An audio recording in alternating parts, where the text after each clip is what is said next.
So having that experience and then like jumping to like spring training invites from the Orioles and the Blue Jays, like what was that different level of work ethic like? Because it's 14U and now it's like the leagues, like the big leagues. Well, it was also another eye-opening experience because in Ashland, you know, I was really good at what I did. I'm not going to say I was really good. And then going to these bigger tryouts where you're playing with guys who play ball all year round. Texas, California, Mississippi, you know, all year round. You know, it kind of humbles you a little bit, you know, because you're like, you might be good here, but then there's 33 people just as good, if not better, just waiting for that chance. Man. But yeah, the tryouts, man, it was the same thing. You know, it was 200 or 300 people, or if you got invited, you know, it was small, 50, 100 people, and hey, take 5 ground balls, 5 swings. If I don't see something in you, next. Man, so it's just like, it's disposable that. That's right. Because there's so many guys trying to chase the same dream. So that's right. So it's real quick. And it's also, a lot of stuff is how you carry yourself, you know. If you come to the game with your shirt tucked in, you know, the old adage, if you're on time, you're late, was huge, you know, there. But it was also, you know, are you a locker room guy? You know, because everyone there was good. Everyone there was good. They were all good. It's just who got the right chance, who got the right opportunity, and how you carried yourself.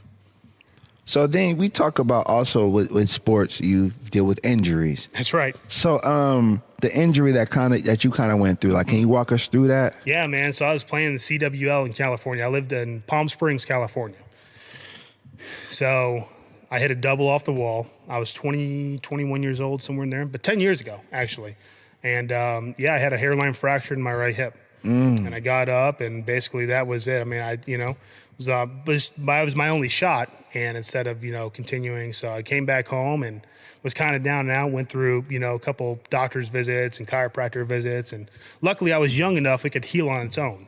It was hairline fracture. But that was very humbling, too, because just like we all spoke about, no matter how good you are, no matter how good in life everything's going, dude, just like that, everything could be taken away from you. And it was so surreal, too, because it was like I saw other guys happen to them, but it never happened to me. Just like everybody's different. Everyone thinks it won't happen to me until it does. It does. That's right.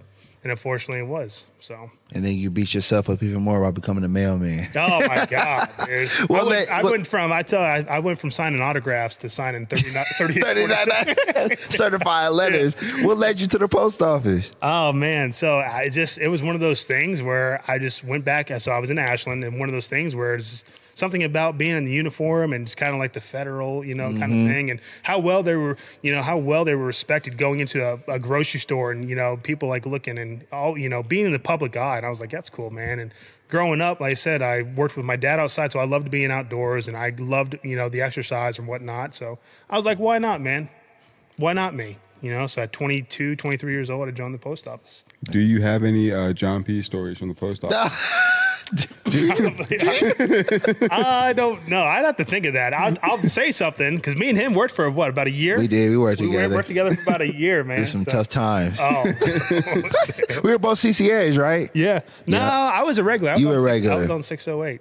You were, you were on 608. That cool route, man. All them packages on that route. I was on Timken Steel. Okay. Yeah, so. Yeah, man, that postal journey, man, it's like, you talked about that injury, but sometimes I feel like I'm always injuring myselse. I wake up every day questionable. Like, I look, you know what I'm saying? Like, I look at these guys. Like, you said, pickup game of basketball, like, man, what's going on? I see these guys, these MLB players and whatnot, and it's game time decision, questionable, tweaked hamstring. I'm like, dude, I just stepped in a hole. Right, and, you know, all that stuff, and I got to be back in 2 hours. Because sometimes you might step on a hole or something, and then you see him playing your back, you're like, oh, man, what was that? Right, you know, it's a pretty dangerous job. Or you just walk in and get a bee sting, you know, randomly.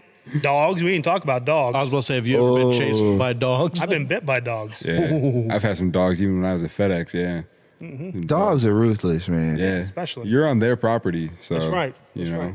You gotta respect. I don't think a dog's scared of you, though, bro. No, no, I beg to differ. Those dogs are something, man. I tell you, my first ever dog bite was a golden retriever. Believe it or not, it was the nicest dog. Yeah, golden retriever. Yep. Well, because I was delivering a package, and a young lady, a little girl opened up, and you know, I ring the doorbell, whatnot, and she opens up the door. boom, coming right out. Ooh. So That's the worst thing too. Is like in the summertime, you see that porch open, and those dogs will knock it down. They'll knock it down or get through the door. Yep. and all you got is a little can of cayenne That's it. pepper. That's it. That they'll swallow. Yeah, 100%. You know what I'm saying? See, but at least y'all got that because y'all are, government have- workers. you didn't have that at FedEx? FedEx and UPS, we're not government employees. We can't carry that stuff. You're basically whatever you're holding. That's your weapon. Like You guys are crazy because sometimes those UPS guys, you guys run up to the door. well, You guys run up to the door. I'm like, man, hey, that gate's open. Yeah. The first time a dog came at me, he literally like ran face first into the glass door and pushed it open. I like jumped off this lady's porch, like 4 steps, like jumped off her porch. And then I just kind of like stopped in the middle of the road because I didn't really know what to do. I didn't want to turn my back on it. And I just I was delivering a phone or something. So it was like a small box. I started swinging it. Like, Oh man. that's all you can do. They don't know our jobs, bro. No. Tough.